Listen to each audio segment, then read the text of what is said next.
भारतीय क्रिकेट, 1 अरब दिलों की धड़कन। आज हम जिस चमकती, दमकती और गर्व से भर देने वाली टीम इंडिया को देखते हैं, क्या आप जानते हैं उसकी नींव कहां रखी गई थी? 1970-80 के वो साल जब पिच पर घास कम मगर आग ज्यादा होती थी।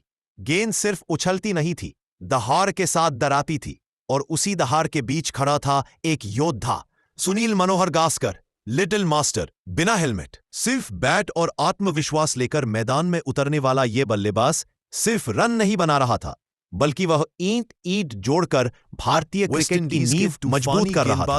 उन्होंने दुनिया को बताया, प्रहरी थे, भारतीय बल्लेबाज किसी से कम नहीं। साहस ने भारत को नई पहचान दी। फिर आया 1983 का ऐतिहासिक विश्व कप।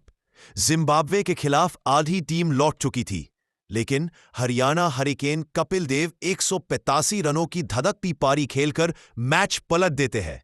वो सिर्फ पारी नहीं थी, भारतीय क्रिकेट की धड़कन को वापस जिंदा करने वाली संजीवनी थी। फिर लॉर्ड्स का फाइनल, विव रिचर्ड्स का शॉट, गेंद आसमान में और कपिल देव की पीछे भागकर ली गई कैच। भारत पहली बार विश्व चैंपियन बना। उस दिन भारत ने सिर्फ ट्रॉफी नहीं जीती, बल्कि दुनिया को बताया, हम किसी से कम नहीं। उसी दौर में आई श्रीकांत की बेखौफ बल्लेबाजी, अमरनाथ का संघर्ष और दिलीप वेंगसरकर के लॉर्ड्स पर लगातार 3 शतक। कपिल देव ने इंग्लैंड के खिलाफ फॉलो ऑन बचाने के लिए 4 गेंदों पर 4 छक्के जड़े, जिसे आज भी दुनिया याद रखती है। ये दौर भारतीय क्रिकेट को प्रतिस्पर्धी भारत में बदल रहा था। फिर आए मोहम्मद अजहरुद्दीन, कलाई के जादूगर। शुरुआती 3 टेस्ट में 3 शतक। उनकी बल्लेबाजी में अदाएं थीं, स्टाइल था, आत्मविश्वास था। उसी समय दुनिया समझ गई, भारतीय क्रिकेट अब बदल चुका है। तकनीक, कला और तेजी सब एक साथ आने लगे थे।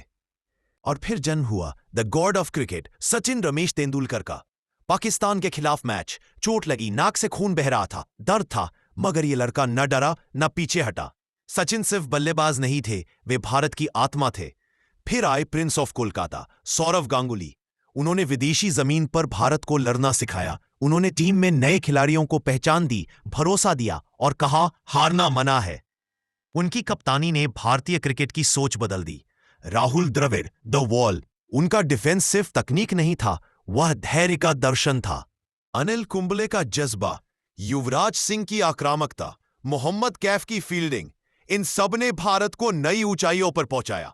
फिर आए वीरेंद्र सहवाग, टेस्ट क्रिकेट को T20 की स्पीड देने वाले बल्लेबाज। इनके शॉट्स निडर, बेखौफ और विनाशकारी थे। उसके बाद आया शांत तूफान, महेंद्र सिंह धोनी। उनके फैसले ठंडे दिमाग से निकलते थे, पर असर आग की तरह करते थे। और फिर वो ऐतिहासिक दिन, 2 अप्रैल 2011, धोनी का हेलीकॉप्टर शॉट, गेंद आसमान में, और भारत 28 साल बाद फिर विश्व चैंपियन। वो सिर्फ छक्का नहीं था, 1 अरब सपनों का विस्फोट था। आज भारतीय क्रिकेट का नया चेहरा है विराट कोहली, रन मशीन। उनकी फिटनेस, आक्रामकता और जज्बा ने टीम इंडिया को एक नई ऊर्जा दी। रोहित शर्मा, शांत तूफान, एफर्टलेस छक्कों के राजा। जसप्रीत बुमराह, जिनकी यॉर्कर गेंद नहीं, कविता लिखती है। यह कहानी सिर्फ अतीत नहीं, वर्तमान की धड़कन है, भविष्य की नींव है। गावस्कर की कठोरता से लेकर अजहर की अदा, कपिल और सहवाग की निडरता से लेकर सचिन की निरंतरता, गांगुली और धोनी के नेतृत्व से लेकर कोहली, रोहित और बुमराह की दहाड़ तक, सब मिलकर बताते हैं, भारत अब खेलने नहीं जाता, भारत अब हावी होने जाता है।